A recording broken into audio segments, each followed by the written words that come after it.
Since 1881, Iittala has been a pioneering force in artistic and artisanal glassmaking, and it's a legacy the Finnish heritage brand is continuing under the creative direction of Jani Vepsäläinen, a direction you can hear more about in a special episode of Monocle on Design. Called New Directions with Iittala, the special broadcast unpacks the brand's workmanship and looks at how it bridges the gap between its history and today. Tune in for some essential discussion on craft, culture and creativity, wherever you get your podcasts. Monocle on Design, brought to you by Iittala.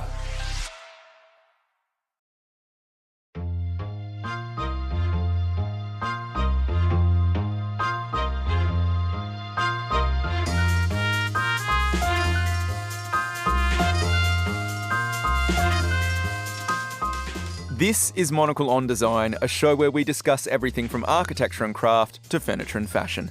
I'm Nick Manise. On today's program, we ask how the built environment can be used in protest movements. And design writer Katie Treggiden joins us in the studio to discuss the brands and makers who are putting the environment at the centre of their practice. All that coming up on Monocle on Design.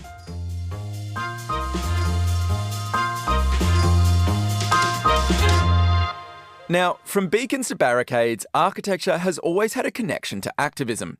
It has been used deliberately and inadvertently to facilitate protest, civil rights and non-violent direct action. A new book called Protest Architecture, Structures of Civil Resistance has been published by the Royal Institute of British Architects, or RIBA, and it explores this meeting point between architecture and activism. The book's author is Nick Newman, an architect and founder of design practice Studio Bark. He joined this show's producer, May Lee Evans, in the studio. Nick began by sharing what protest architecture actually is. Protest architecture can mean a few things, but in the context of the book, it's a retelling of the history of protest through the eyes of an architect. You're looking at how buildings and protest are related all throughout history. I think when a lot of people think about protest, the thing they're thinking least about is structure. But then when you look at an example like the barricade, the kind of French Revolution, that's probably quite an obvious image that sticks in people's heads. A barricade is a way of, pulling down buildings, overturning cars, buses, whatever it happens to be, to block roads. So that's a very kind of simple idea of how you can use a structure of some form. Whether you can call that architecture is more of a debate, but it is nonetheless a use of structure. On the other end, you might have something which has been designed specifically for protest, so a type of tower or a kind of a roadblock that has been meticulously designed in order to specifically fulfill a function. And protest architecture covers everything between those two things. Police arrested 280 climate change protesters that brought central London to a standstill yesterday. 2 further weeks of demonstrations are planned, as Extinction Rebellion activists demand governments take urgent action on climate change. So maybe let's focus on some of those more designed elements. So when we're creating structures specifically for protest, what do designers or architects, what do they need these structures to do? What are we trying to facilitate here? Protest architecture can be used in, I suppose, more of a kind of occupation situation. The design brief or the goal is to occupy a space for as long as possible and to keep people there. Or it could be used as a kind of a visual symbol, for example, overlaying an existing building, creating a structure to create dialogue or some kind of satire.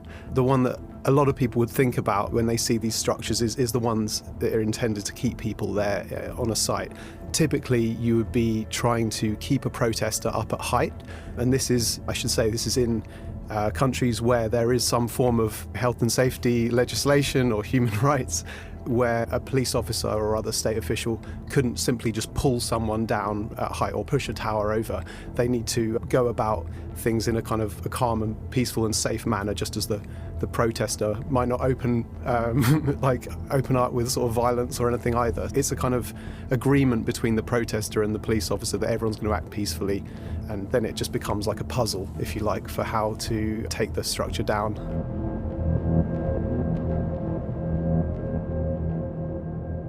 And what was your route into getting interested in this type of architecture or thinking about protest structures?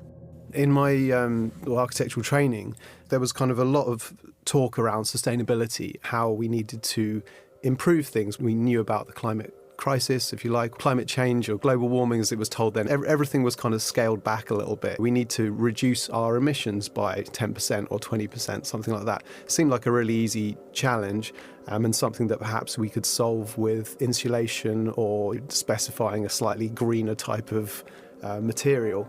But then as it came to around sort of 2018, 2019, it really sort of felt like the conversation had moved on a little bit, and suddenly these sort of things that we've been talking about and doing in our practice weren't really cutting it. We weren't going to get to the targets in time, and that's when you hear people like Greta Thunberg and Extinction Rebellion talking about a climate emergency and the need to really act. You all come to us young people for hope.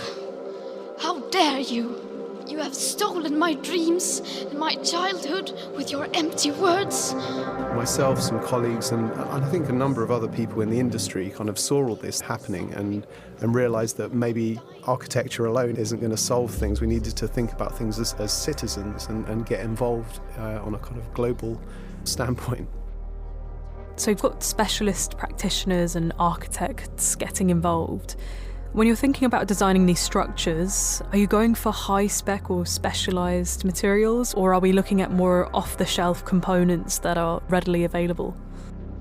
It's important as a designer to think about everything in a design. You need to think about the actual kind of physical properties of the material as well as the aesthetics. Some might think that in a protest how something looks isn't important, but actually we found that's not quite true. Going back to the idea of the barricade, typically that would be made of things that you just found on the street, and you can see it fulfills a function, if you like, but that doesn't necessarily mean that it's kind of visually appealing. If you create something which is intentionally designed, it can be a thing of wonder. One of the kind of common materials is like bamboo, because it's sustainable, it's fast growing, it's also very lightweight, very strong, so you can have these kind of wonder materials, if you like, that perform a load of positive things all at once. Let's say you were building a structure out of steel and concrete. People might look at that and go, hey, aren't you supposed to be protesters for the environment or whatever cause? So I think it's important that your messaging fits with your aesthetic. Well, the aim has been to block all routes into Westminster at protests at 12 separate locations in London, including Trafalgar Square, Horse Guards Parade, Westminster Bridge, the Home Office, the Treasury, also the Mall. You mentioned their structures of wonder, and one example which definitely stood out to me is currently on at London's Victoria and Albert Museum, where an accompanying display, Barricade and Beacon, is currently on and will be until February 2025. So tell me about this beacon structure. It's fashioned from cables and some bamboo, I understand? The beacons, they're actually based on a principle called tensegrity, which is actually how the human body works. If you think about bones and muscles, if you had a load of bones or a load of muscles on their own, the human body is just a sort of pile on the floor. But when the muscles kind of pull the bones together, then actually something is able to stand upright, which is actually quite complex when you think about it. And tensegrity works in those principles. You have bamboo or like long poles, which are kind of compression members, and you have the steel, which is sort of held in tension, but none of the compression members touch each other like they would on a normal building. We're used to building a sort of stack of cards or something where you just have things resting on other things. But with tensegrity, the bamboo poles look like they're floating. They're obviously held in tension, but what you get is something which kind of moves around. It looks like it shouldn't stand up. You can create these towers which are 15, 20 meters in height using a kind of very little amount of material. The idea behind them was popularised by Buckminster Fuller, who some people may have heard of, and his student Kenneth Snelson. And they designed these back in the 60s, and kind of high-tech, futuristic architecture, but they never found a practical application in buildings because they were too kind of bendy. They were, more like how a tree would bend. But for protest, they're great. And I guess, as you sort of mentioned earlier, they allow a protester to be suspended in the air. And I guess working out how to get them down safely for a police officer or for a crew might be a little bit trickier because of the suspension and sort of all those other elements. That's right, the kind of complexity involved. When you look at a tensegrity structure, it's not immediately obvious like how it was put together or how you could take it apart. And that's made even more complicated if there's someone up, 15 metres in height locked onto it. Whereas if someone was just on like a standard tower, you'd just be like, well, we just take them off the top of it. If they're kind of in the middle of this sort of maze of wires, and it makes it much more challenging. Also, all of the elements are important. If you cut one part of the sort of cable or something, the whole thing could come down. The fragility and strength is quite a nice metaphor for our ecosystems and how we all kind of hold together. Climate change protests here in London that are back again 6 months after they brought parts of central London to a standstill. The group Extinction Rebellion says it wants to do it on a bigger scale than last time. So what has happened where, how have Londoners been affected, and how long could it go on for? I wanted to also discuss the sort of U-build units. So tell me a bit about those, these sort of modular pieces that can be arranged and stacked in different configurations to create lower levels to something like a big tower, or I guess a plinth or a stand for someone. Around the time of sort of 2019, when the first sort of big Extinction Rebellion protests were happening, we at Studio Bark already had a system. It's called U-Build. It's for people to create their own structures with, and this was intended for buildings, garden rooms, cabins, that kind of thing. But when we heard that Extinction Rebellion, went and witnessed these things, that Extinction Rebellion were bringing these objects into the road, one of our kind of early thoughts was like, well, I wonder if there's a way that we could adapt the U-Build system to kind of make modular roadblocks. Much like big Lego, you could imagine sort of people taking these blocks to a street and then putting them all together in a kind of very fast way. We'd heard of like crowdsourced construction, but this was an idea of a crowd actually coming and building something together.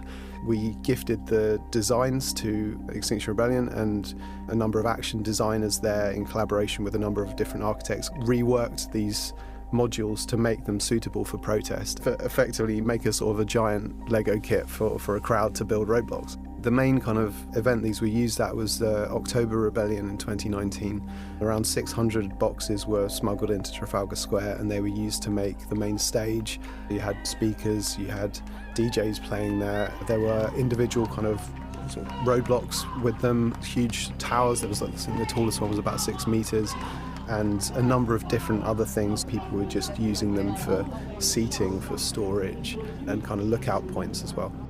What is the importance of that approach of gifting designs, of being very open and sharing knowledge in this way? Why is that so key to all of this? It's really sort of interesting to see how a design can adapt and evolve when you give it to a kind of wider community. So our approach in architecture is quite often linked to copyright and sort of IP and protection. But when something is for the common good, the idea of sharing it means that people can build on it, adapt it, and suddenly it can expand.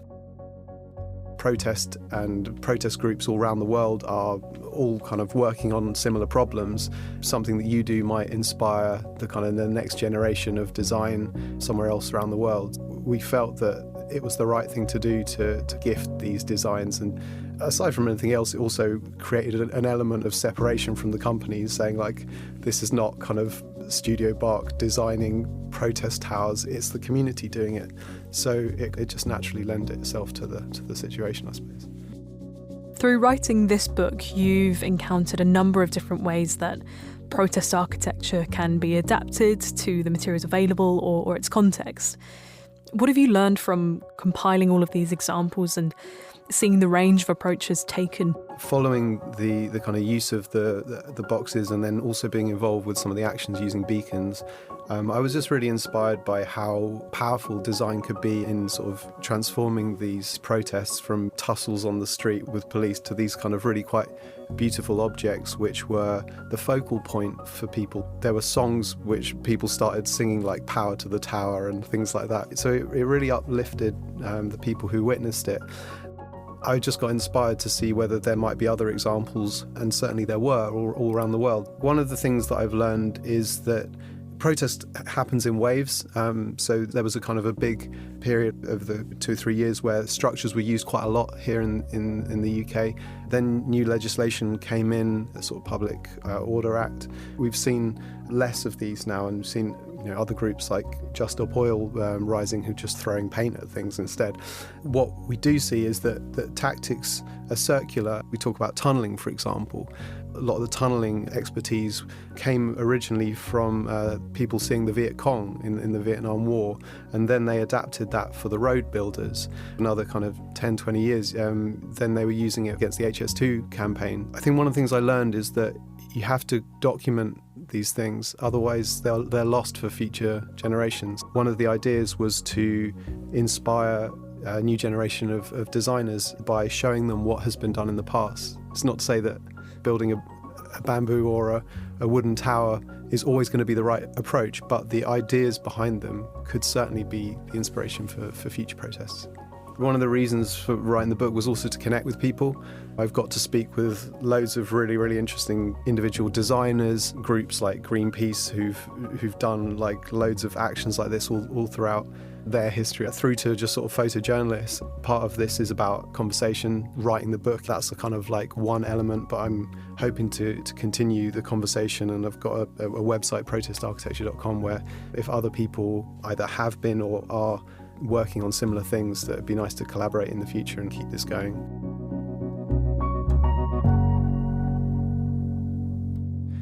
Architect Nick Newman in conversation with this show's producer, Maylee Evans. Protest Architecture, Structures of Civil Resistance is out now and published by Reba.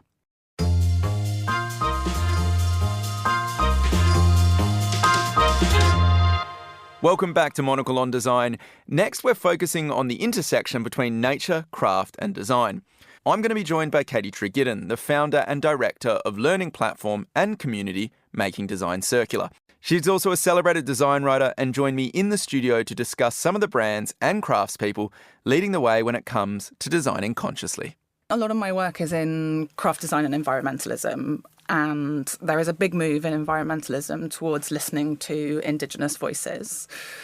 And I've sort of toyed with that because it doesn't feel authentic for me to write about that because I'm not Indigenous, but I am Indigenously Cornish.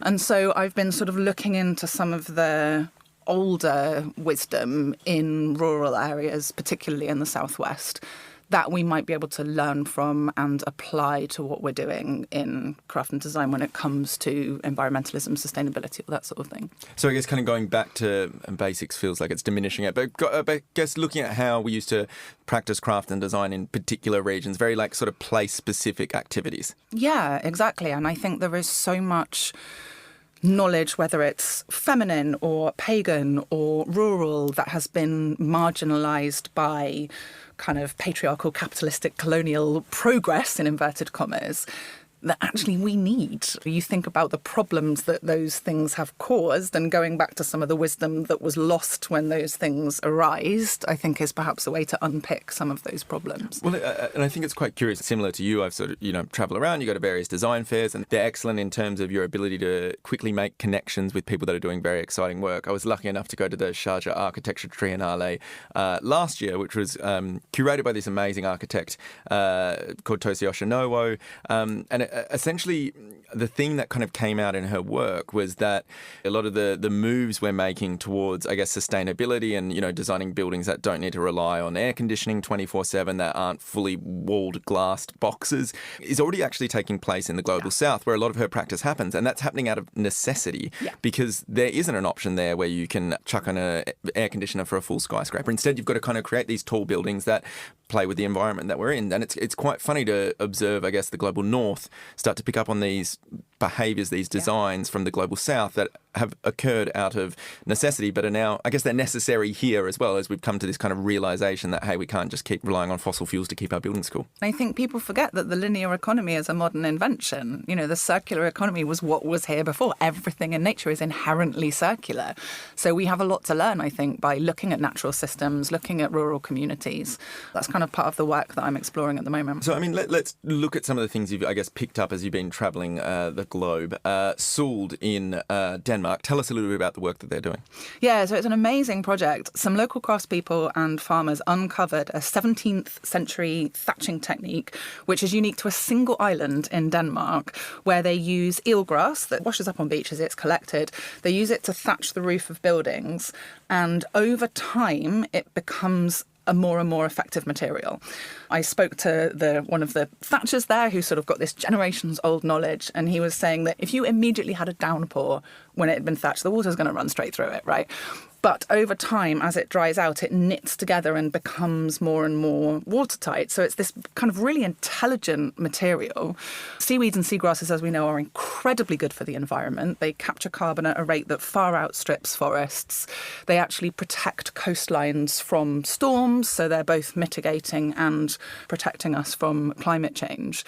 And this material, it turns out, after decades of experimentation, is brilliant for acoustic products in modern buildings. It's got that carbon capture, it's acoustic and thermally really effective, it regulates humidity, it's incredibly durable, and it's also fire resistant without any need for toxic chemicals, which is something that a lot of sustainable materials struggle with, because to meet fire regs you have to spray it in toxic chemicals, so that's not necessary with this material.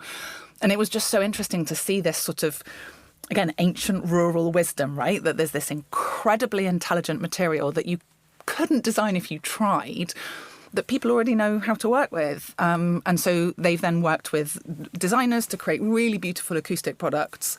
People always talk about tech and innovation and, you know, this kind of futuristic way we're going to, quote unquote, save the planet. But I think actually we already have a lot of the answers. We just need to look for them in the right places. Yeah, in many ways, it's like we don't need to reinvent the wheel. Like we've like you said, that this has been used for centuries. The thing I'm perhaps curious about is how you develop an economy around that.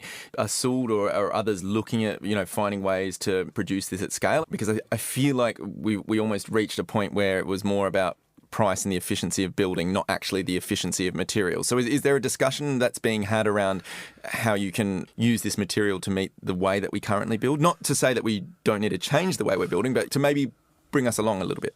Yeah, and I think I talk about craft and sustainability a lot, and the first question I always get is, but how does that scale?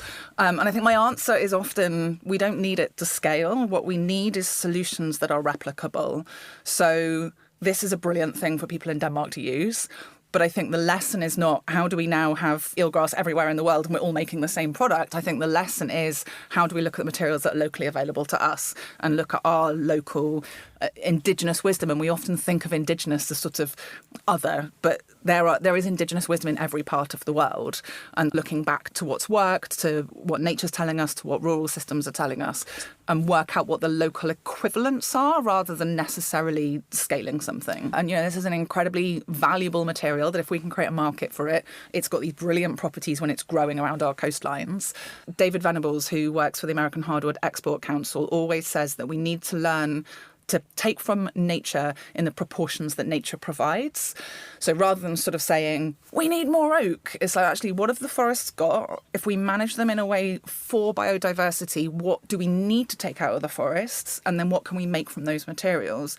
And I think it's that sort of nature-first approach that's, rather than saying, we need X, where can we get it?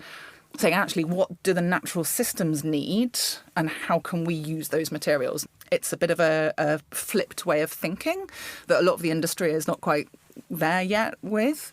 Putting natural systems first in our thinking, I think, is a way that we get to ideas like this.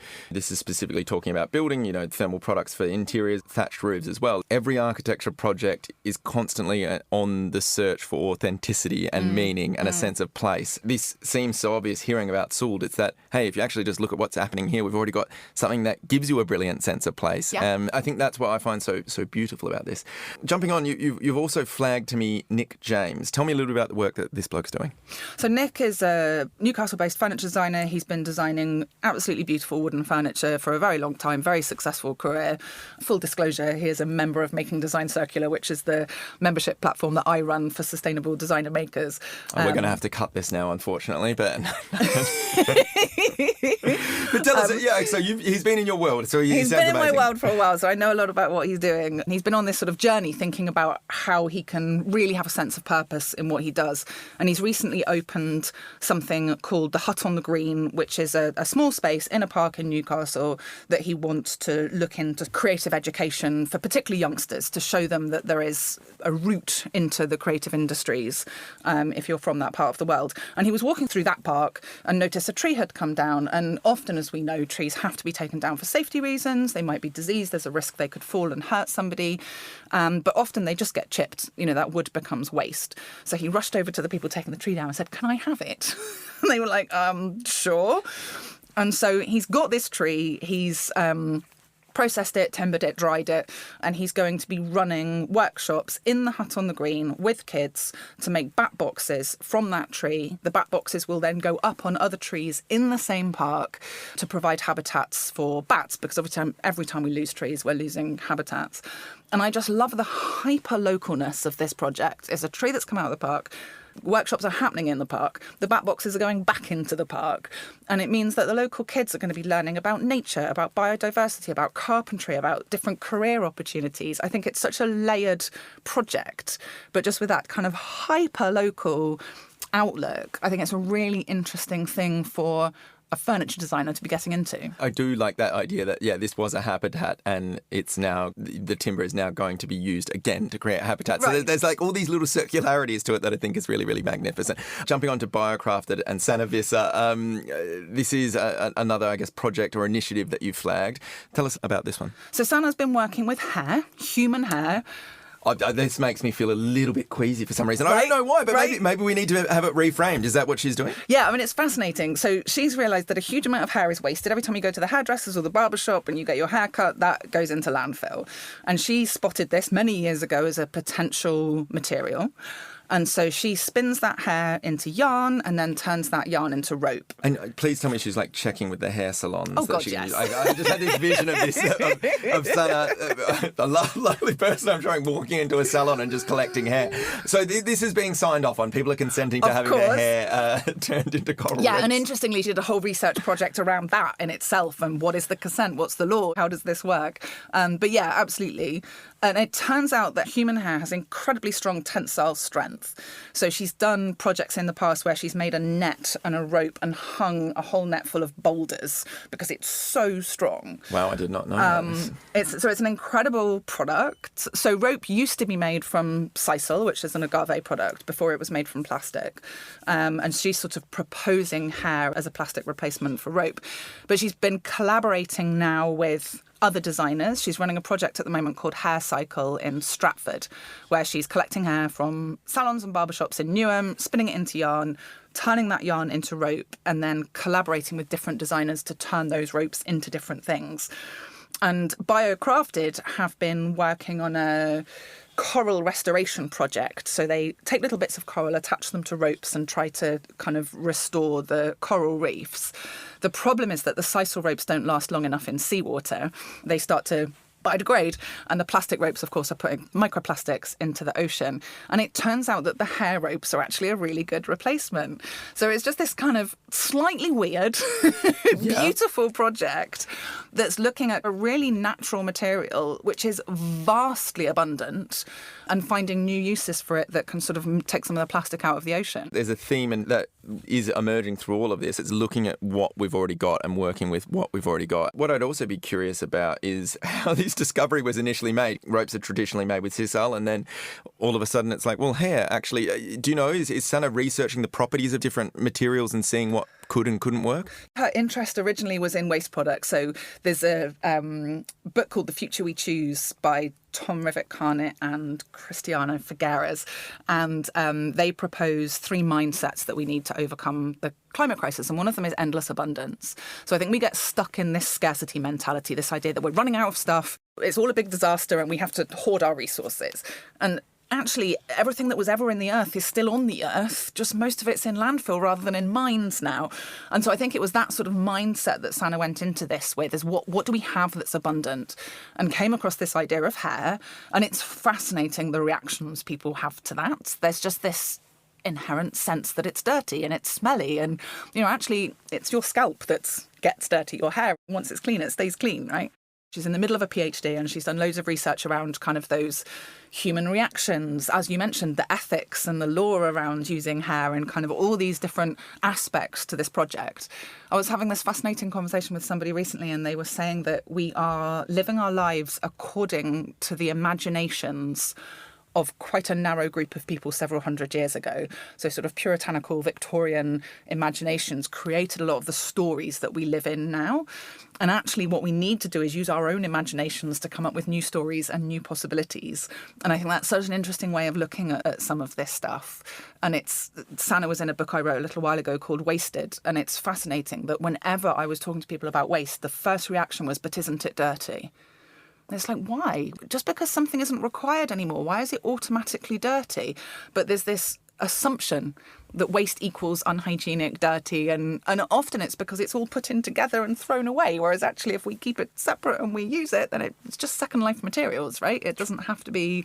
Waste is a decision that we make. I guess the last thing you flagged that's caught your eye is an Irish artist based in London called Joanna Lamb. Tell us a little bit about her work and why it's significant. Joanne's work arguably is art. They are these incredibly delicate woven baskets that are inspired by nature. So the collection I saw, there were 8 and they each represented a moment in the pagan wheel of life. So you've got the solstices and the equinoxes and those kind of moments that have been significant to humans for thousands of years. And they're just these incredibly delicate... They almost look like they could have grown from nature. The kind of connection between craft and nature is so close. And I think they really ask us to think about kind of equity and relationships and the way we are treating this home that we all live in. They're not technically designed, they're not functional. Arguably they're pieces of art, but they've got such a powerful story in terms of representing a season, a moment of change. They're really important pieces, actually. And she's sort of really tapped into Irish ancestry and that sort of, again, that sort of pagan rural wisdom that really kind of comes through in her work. I think they're absolutely beautiful. And I think the importance of something like this is talking about art and its impact and its ability to, I guess, hopefully change or reframe the way we're thinking about things. And I think that's a beautiful metaphor for all these kind of projects we've talked about. It really is almost about reframing, about looking at the world in a different way. And maybe, the work of someone like Joanne Lamb is exactly what we need. Absolutely. My thanks to Katie Treggiden for joining me in the studio. And that's all for today's show. For more design stories, listen to our 5-minute midweek bonus show, Monocle on Design Extra, which airs on Thursdays. And if you enjoy print, then do pick up a copy of Monocle magazine as well. It's on all good newsstands now. Today's episode was produced and edited by Maylee Evans. I'm Nick Manise, and you can reach me on nm@monocle.com. Thanks for listening.